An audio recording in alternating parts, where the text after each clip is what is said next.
빌립보 성도들의 영적 성장을 위해서 기도한 바울은 이제 미결수의 신분으로 감옥에 갇혀 있는, 가택연금 상태로 갇혀 있는 상황이지만 자신의 상황을 이제 복음의 시선으로, 복음의 관점으로 빌립보 성도들에게 설명을 합니다. 이는 왜 자신의 상황을 복음의 시선으로 설명을 하려고 하냐면, 일단 바울을 향한 빌립보 성도들의 염려, 이 염려를 덜어주기 위함일 겁니다. 그리고 현재 빌립보 교회에 있는 어떤 문제점으로 보이는 어떤 분열의 문제, 이런 문제에 대해서 권면하기 위해서 이제 이 복음의 시선으로 자기의 상황을 설명하기 시작을 하는 거죠. 그래서 이제 바울이 무슨 말로 시작을 하냐면 12절을 보면 이렇게 시작을 해요. 형제들아, 내가 당한 일이 도리어 복음 전파의 진전이 된 줄을 너희가 알기를 원하노라. 그러니까 빌립보 성도들이 알기를 원하는 내용을 이제 먼저 설명을 하는데, 그것이 바로 내가 당한 일에 대한 거예요. 바울이 당한 일, 이것이 뭐예요? 현재 자신의 상황이죠.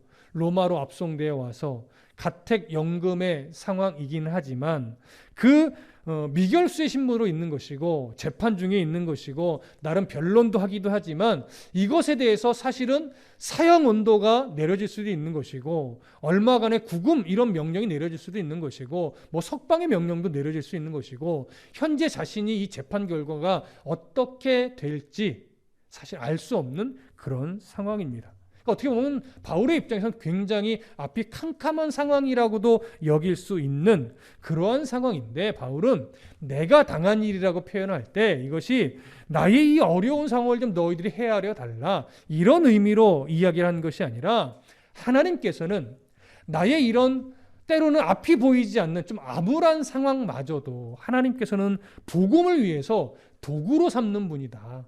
그러니까 나는 지금 억울하게 갇혀 있는 것이 아니라 하나님께서 복음을 위한 섭리 중에 내가 감옥에 갇히는 상황까지도 놓여진 것이지, 나는 지금 억울한 상황이거나 정말 고통 중에 있거나 하나님의 뜻을 헤아리지 못하고 정말 어찌할 바 모르는 이런 난감한 상황에 처해진 것이 아니다. 이걸 말하고 싶었던 겁니다. 바울이 이렇게 말할 수 있는 이유는 뭐냐면, 자신이 처한 이 상황을 단순하게 나의 개인의 시선으로 보지 않고 복음의 시선으로, 하나님의 뜻이라고 하는 그 하나님의 시선으로 보고 있기 때문에 이렇게 말할 수 있었던 겁니다. 우리에게도 어떤 힘이 필요하느냐? 인생을 살면서 정말 수많은 상황을 우리가 만나잖아요. 근데 그 상황을 어떤 내 개인의 시선 또는 내 욕심의 시선 또는 내가 뭔가를 이루고 싶은, 가지고 싶은 내 소망의 시선으로 보면 내게 주어진 상황들이 때로는 이해가 안 될 때가 너무나 많아요. 도대체 왜 이렇게 여겨지는 상황이 정말 많죠. 그런데 그런 상황을 좀 한 발짝 뒤로 물러서서 하나님의 시선으로 또는 복음의 시선으로 또는 말씀이 우리에게 가르쳐준 그 시선으로 바라보다 보면 대부분의 상황들이 해석이 돼요. 이래서. 물론 그 상황 가운데 놓였을 때 이해되는 경우도 있지만 시간이 좀 흘러서 이해되는 경우도 있죠. 중요한 건 내 안에 복음의 은혜가 채워져 있고 하나님을 아는 지식에 날마다 새로워지는 그 은혜에 젖어 있으면 어떤 상황이 내게 몰려오고 닥친다 할지라도 그 상황이 하나님의 마음으로 이해가 되고 해석이 돼요. 그러면 어떤 상황을 놓고도 우리가 이겨낼 힘이 생기고 그 상황 때문에 하나님을 원망하거나 그 상황 때문에 인생을 자포자기하거나 이런 일은 결단코 일어나지 않는 겁니다. 그래서 이렇게 나의 모든 상황을 복음의 시선으로, 하나님의 시선으로, 말씀의 시선으로 해석할 수 있는 은혜가 정말 저와 여러분들의 삶에 가득 일어나기를 간절히 소망합니다. 자, 바울은 로마 감옥에 투옥된 자신의 상황을 이렇게 해석해서 설명하여 도리어 복음 전파의 진전이 된 줄을 너희가 알기 원하노라. 감옥에 갇힌 자신의 이 상황이 복음 전파에 방해가 되거나 자신이 꺾임을 당했다거나 이러지 않고 오히려 복음 전파의 진전이 되었대요. 이건 놀라운 고백이죠. 어느 누가 그런 시선으로 바라볼 수 있었겠습니까? 하지만 바울은 그렇게 해석해서 설명을 해요. 특히 바울이 진전이 됐다 이렇게 표현한 이 헬라어 단어가 좀 중요한 의미가 있어요. 프로코펜이라는 단어를 쓰는데요. 이 단어는요, 바울이 복음 전파를 위해 자신의 상황마저도 도구로 사용해 가시는 하나님의 역사를 강조하기 위해서 의도적으로 사용한 단어인데, 왜 이 단어를 굳이 썼느냐? 이 단어가 당시에는요, 로마 군대에서 사용하던 단어였어요. 어떤 상황 속에서 주로 쓰느냐? 로마 군대는 도로를 닦으면서 항상 이 정복할 나라를 향해 갔거든요. 근데 도로를 정비한 이유가 뭐냐면 그 도로를 따라서 전차 부대가 이동을 해야 돼요. 근데 이 로마의 전체 부대는요, 오늘날로 얘기하면 그 어떤 나라도 막아낼 수 없는 신무기였어요. 그러니까 전차 부대가 한번 딱 어느 나라에 들어갔다, 어느 나라도요 그 전차 부대를 감당해내지 못했어요. 그래서 들어가는 족족 다 속국이 될 수밖에 없었던 거죠. 이렇게 로마의 공병부대가 도로를 만들고 그 도로를 따라 전차 부대가 전진해 나가면서 모든 나라를 정복해가는 이것을 전진이다, 진전했다 이렇게 이야기를 하는 거예요. 이럴 때 이 진전으로 번역된 히브리 단어, 헬라어 단어가 프로코펜인데, 이 단어는 어떤 나라도 로마의 부대를 막을 수 없다 이것을 강조하는 단어였어요. 그럼 바울이 왜 이 단어를 썼겠습니까? 바울을 아무리 감옥에 가둔다 하더라도 하나님의 나라, 그 복음의 전파를 막을 나라는, 막을 권세는 있다 없다? 없다.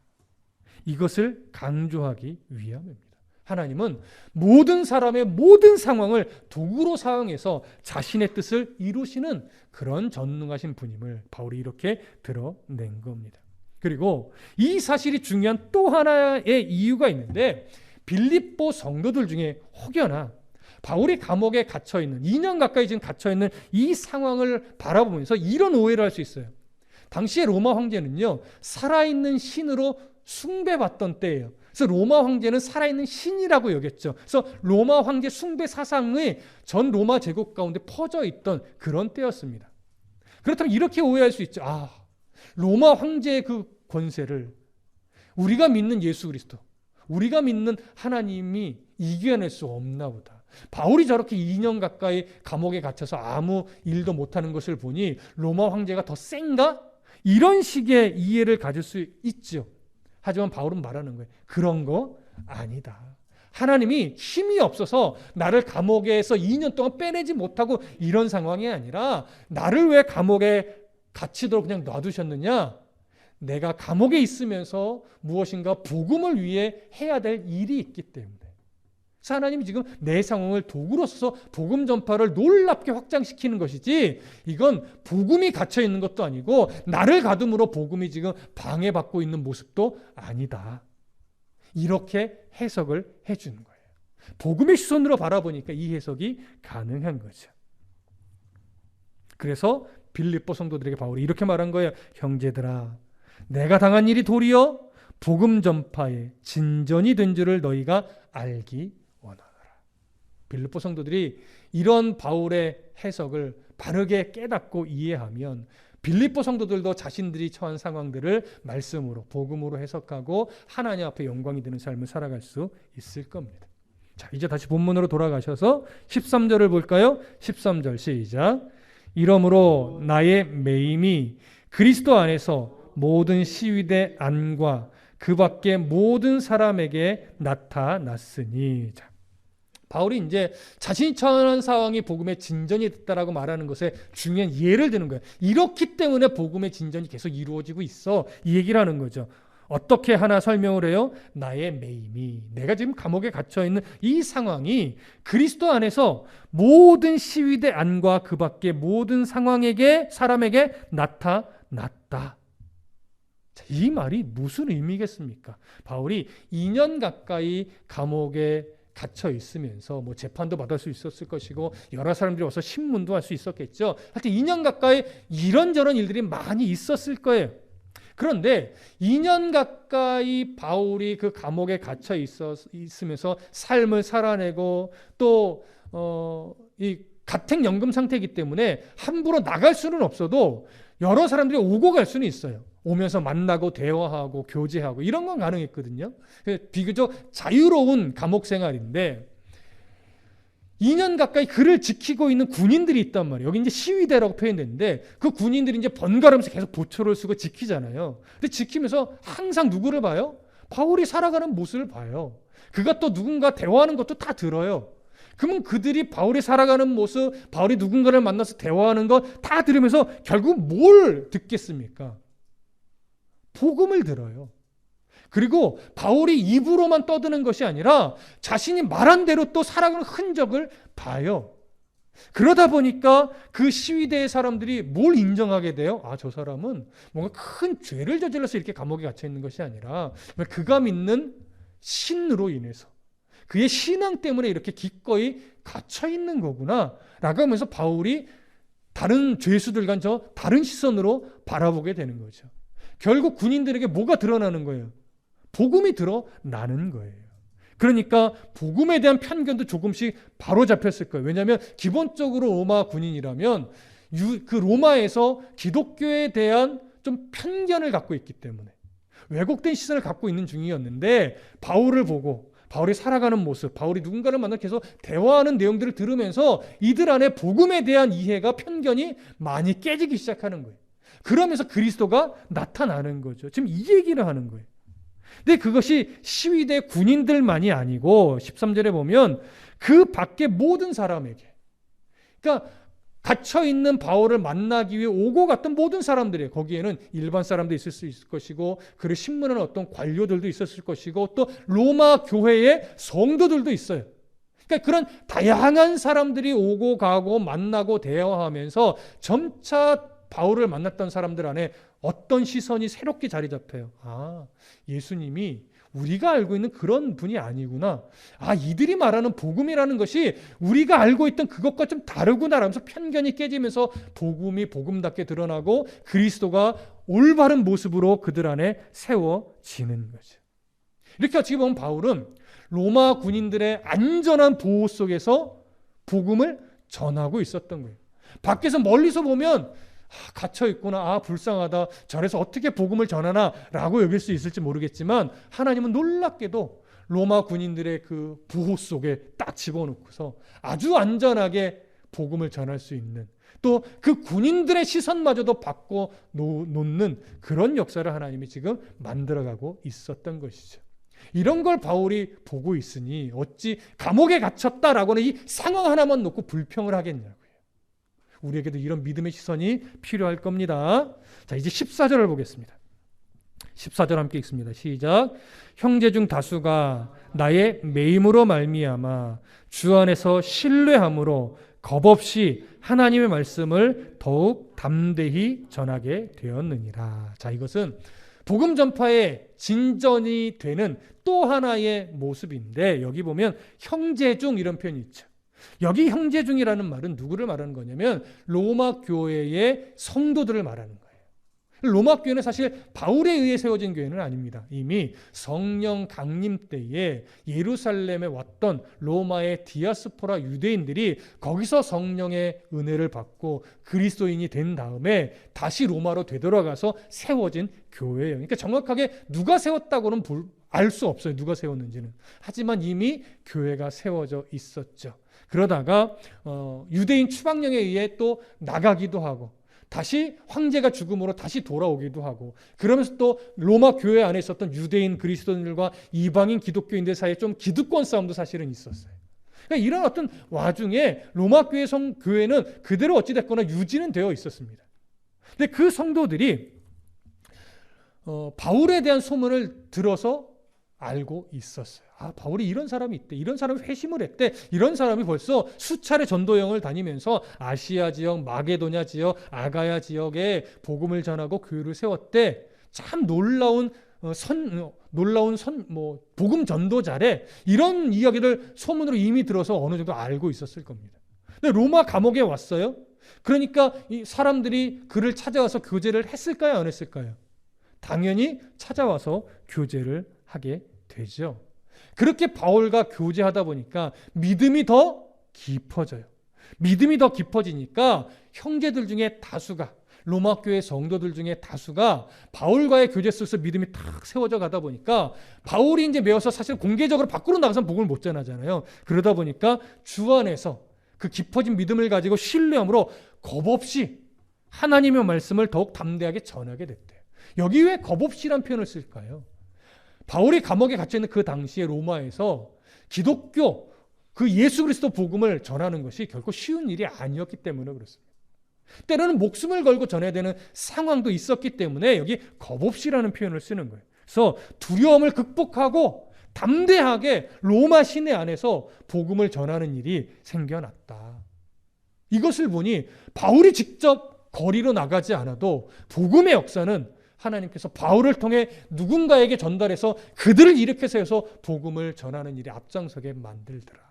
그러니 복음은 나를 가둔다고 갇히는 게 아니고 결국 하나님의 역사로 말미암아 하나님 필요한 사람들을 일으켜 세워서 복음을 전하게 한다. 나는 이것을 보고 있다. 이 얘기를 하는 거예요. 얼마나 놀랍습니까? 이것이 복음이 일하게 한다는 것이 가지고 있는 의미죠. 자, 이 부분을 조금 더 자세하게 설명을 하는데 이제 15절부터 17절을 보겠습니다. 15절부터 17절 함께 읽습니다. 시작. 어떤 이들은 투기와 분쟁으로, 어떤 이들은 착한 뜻으로 그리스도를 전파하니 이들은 내가 복음을 변증하기 위하여 세우심을 받은 줄 알고 사랑으로 하나 그들은 나의 매임에 괴로움을 더하게 할 줄로 생각하여 순수하지 못하게 다툼으로 그리스도를 전파하느니라. 자, 여기 보면 신뢰함으로 이제 하나님을 신뢰함으로 복음을 전파하는 모습을 긍정적으로 표현했지만 그 복음을 전하는 동기는 긍정적인 모습 하나와 부정적인 모습 하나 두 가지가 있다라고 조금 더 부연해서 설명을 합니다. 근데 긍정적인 의미로는 순수한 뜻으로 복음을 전했대요. 근데 부정적으로는 여기 투기와 분쟁으로 전했대요. 자, 착한 뜻은 우리가 이해가 돼요. 어떤 거예요? 아, 바울을 통해서 교제해 보니까 믿음이라는 것이 이렇게 내가 가만히 앉아 있어서는 안 되는 거구나. 깊이 은혜를 깨닫고 바울이 감옥에 갇혔으니 내가 그 역할을 대신해야지. 내가 이 어려운 상황이지만 힘을 내서 용기를 내서 내가 바울 대신해서 복음을 전해야지. 이렇게 순수한 마음으로 뜨거운 열정을 가지고 하나님 신뢰하면서 복음을 전하는 것이 바로 착한 뜻이에요. 그래서 그것을 16절에 설명을 했죠. 이들은 내가 복음을 변증하기 위하여 세우심을 받은 줄 알고 사랑으로 한다. 그렇죠? 복음을 위해 여기에 갇혀 있으니 이제 그가 해야 될 역할을 우리가 해야지. 이렇게 용기를 내서 전했다는 거예요. 근데 이제 우리를 좀 당혹스럽게 하는 건 뭐예요? 복음을 전하는데 투기와 분쟁으로 전했대요. 여러분, 좀 안 맞죠? 복음을 투기와 분쟁으로 전했대요. 이게 뭔가 모순이 있는 거예요. 자, 근데 어떤 의미냐? 투기와 분쟁으로 로마 교회 안에 바울이 조금씩 인기가 올라가는 거예요. 그냥 사람들의 시선으로 볼 때. 바울을 좋아하는 사람들이 많이 생기고 바울의 영향을 받는 사람이 생기고 나가서 복음을 전하는데 바울로 인해서 큰 은혜를 받고 복음을 전한대요. 그러다 보니까 로마 교회 안에 어떤 이들은 바울의 인기가 너무 올라가는 것이 조금 시기가 되고 질투가 나는 사람이 있어요. 주로 어떤 사람들의 마음에 좀 시기와 질투가 생길까요? 로마 교회에 뭔가 리더십을 갖고 있는 사람들, 설교자의 위치에 있고 좀 리더 그룹에 있는 사람들이 조금 시기가 일어나게 돼요. 왜냐하면 늘 저 사람들은 나의 말을 듣고 나의 가르침을 받고 나를 통해서 움직였던 사람들인데 이제 내 영향보다 바울의 영향을 받아요. 바울을 대신해서 또 복음을 전한대요. 그러니까 복음을 전하는 일은 참 귀한 일인 걸 아는데 인정도 되는데 왠지 시기가 일어나는 거예요. 그러다 보니까 안 되겠다. 나도 저들이 바울을 애정하는 것만큼 저들의 애정함을 내게로 돌려야 되겠다. 그거 어떻게 해야 될까 고민하다 보니까 바울이 어쨌든 감옥에 갇혀서 복음을 못 전하지. 내가 더 열정적으로 복음을 전하면서 뭔가 종교적 업적을 내고 저들 안에 은혜롭게 보이면 저들의 마음이 내게로 더 오지 않겠어?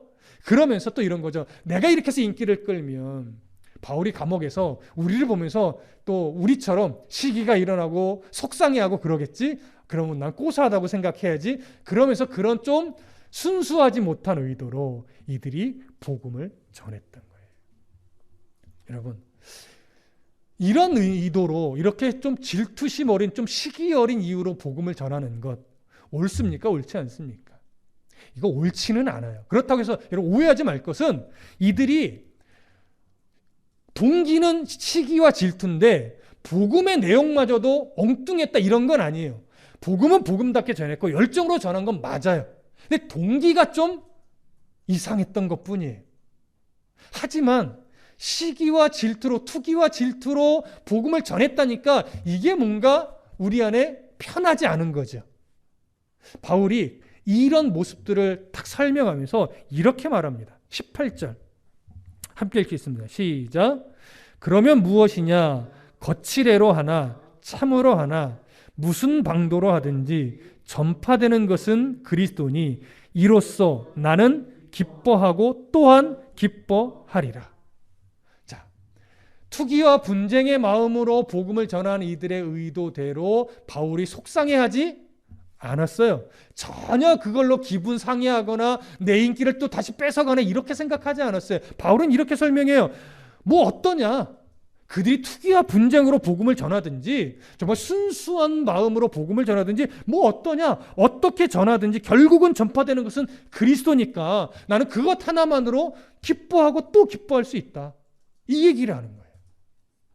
여기서 오해하지 말아야 될까? 바울이 투기와 분쟁으로 복음을 전하는 것을 인정한다는 것은 아니에요. 그건 분명히 옳지 않은 거예요. 다만 이 상황마저도 바울은 복음의 시선으로 보는 거예요. 저들이 옳다가 아니고 어찌됐든 저들이 저렇게라도 하나님이 저런 저들의 모습을 도구로 써서 복음을 전하게 하지 않았느냐. 복음이 전해졌으면 저들이 나를 미워하든지 저들이 나를 업신여기든지 저들이 나를 무시하든지 나는 상관없다. 어찌됐든 복음을 전하지 않았느냐. 예수 그리스도만 전파된다면 내가 낮아지고 내가 무시당하는 거 나 신경 쓰지 않을 거다. 나 오히려 기쁘다. 이 얘기를 하는 거예요. 이왕이면 사랑으로 그리스도를 전파하면 얼마나 더 아름답겠느냐. 하지만 나를 미워하면서 복음 전하는 거 상관없다. 나 미워하면 어떠냐. 복음이 전해졌는데 그리스도가 드러났는데 상관없다. 이 얘기를 하는 겁니다. 여러분, 바울이 이 두 부류의 사람들을 옳고 그름으로 판단하지 않았어요. 자기 자존심으로 판단하지 않았어요. 자신의 어떤 이익을 기준으로 판단하지 않았어요. 오직 저들의 행위를 뭘로 판단해요? 복음의 시선으로 판단해요. 그러니까 그들을 비판하거나 정죄로 가지 않아요. 괜찮다, 난 기쁘다. 복음이 드러났으니까, 그리스도가 전해졌으니까 기쁘다. 바울이 어떻게 이런 태도를 가질 수 있었겠습니까?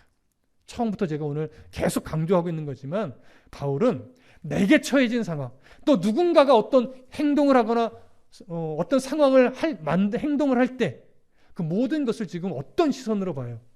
복음의 시선으로 봐요. 말씀의 시선으로 봐요. 하나님의 시선으로 봐요.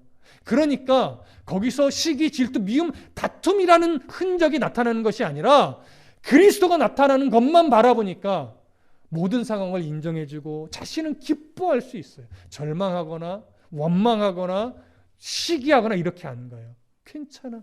그리스도가 전파됐으면 난 그것으로 기뻐할 수 있어. 결국은 복음으로 해석이 돼야 돼요. 말씀으로 해석이 돼야 돼요. 하나님의 시선으로 해석이 되어야 돼요. 그러면 시기, 분쟁, 질투, 다툼 일어나지 않습니다. 절망, 내 안에 욕심 이런 거 일어나지 않아요. 하나님만 드러나요. 하나님만. 하나님이 기뻐하시는 말과 행실을 가질 수 있게 돼요. 이것이 그리스도의 힘입니다. 여러분, 바울이 오늘 이런 성숙한 신앙을 갖기까지 사실은 쉬운 여정이 아니었어요. 얼마나 많은 시간 힘겨운 순간이 많았습니까? 수차례 돌에 맞고 매에 맞았죠. 수차례 감옥에 갇혔죠. 정말 수없이 대적자들에게 쫓겨다녔죠. 그런 상황이 1차 전도여행, 2차 전도여행, 3차 전도여행 때 수없이 가득했어요. 근데 그 끝에 3차 전도 여행 후에 로마 감옥에 갇혔단 말이에요. 근데 로마 감옥에 갇힌 이 상황 속에서도 어떤 이들은 자기 일을 시기해요. 시기받을 만한 일을 한 적이 없는데 그런데 바울은 감옥에 갇힌 이 상황에서 누군가 나를 시기하는데도 그걸 놓고서 섭섭해하거나 불평하거나 원망하지 않아요. 그리스도만 드러나면 된다. 나에 대해서 오해하는 것 괜찮다. 나 감옥에 갇혀있는 이 상황 괜찮다. 하나님 지금 이런 나를 향해서 복음이 드러나게 하고 있고 또 이런 나를 통해서 여러 사람들이 여러 이유로 복음을 전하고 있으니 그래서 그리스도가 전파되고 있으니 괜찮다.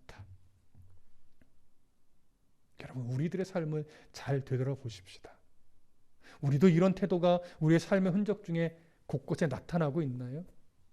저 자신을 돌아봐도 목회를 하는 저도 제 상황들을 내가 얼마나 구체적으로 말씀으로 해석하며 그 속에서 하나님을 기쁘시게 하는 말과 행실을 가지고 있었나 돌아보면 저도 한없이 부끄러워집니다. 이제 다시금 이 말씀을 내 안에 교훈으로 삼아서 우리 다시 힘을 냅시다. 내게 일어나는 상황들, 내 안에 막 끌어오른 여러 감정들, 이 모든 것들을 하나님의 시선으로, 말씀의 시선으로, 복음의 관점으로 다시 잘 해석해서 그것이 밖으로 말로 표출되거나 표정으로 표출되거나 행동으로 표출될 때 그리스도가 드러날 수 있도록 하나님 기뻐하는 흔적이 밖으로 표출될 수 있도록 우리의 모든 상황을 말씀으로 잘 해석해내도록 여러분 사모하시고 기도하시고 또 그 훈련을 잘 받아내십시다. 무슨 방도로 하든지 결국 주님이 드러나시면 우리의 삶은 가장 행복한 삶이고 가장 복된 삶이고 우리 하나님이 기뻐하시는 삶이 됩니다. 말씀으로 우리의 삶을 해석해내는 정말로 건강하고 성숙한 성도가 되시기를 소망하고 축복합니다. 기도하겠습니다.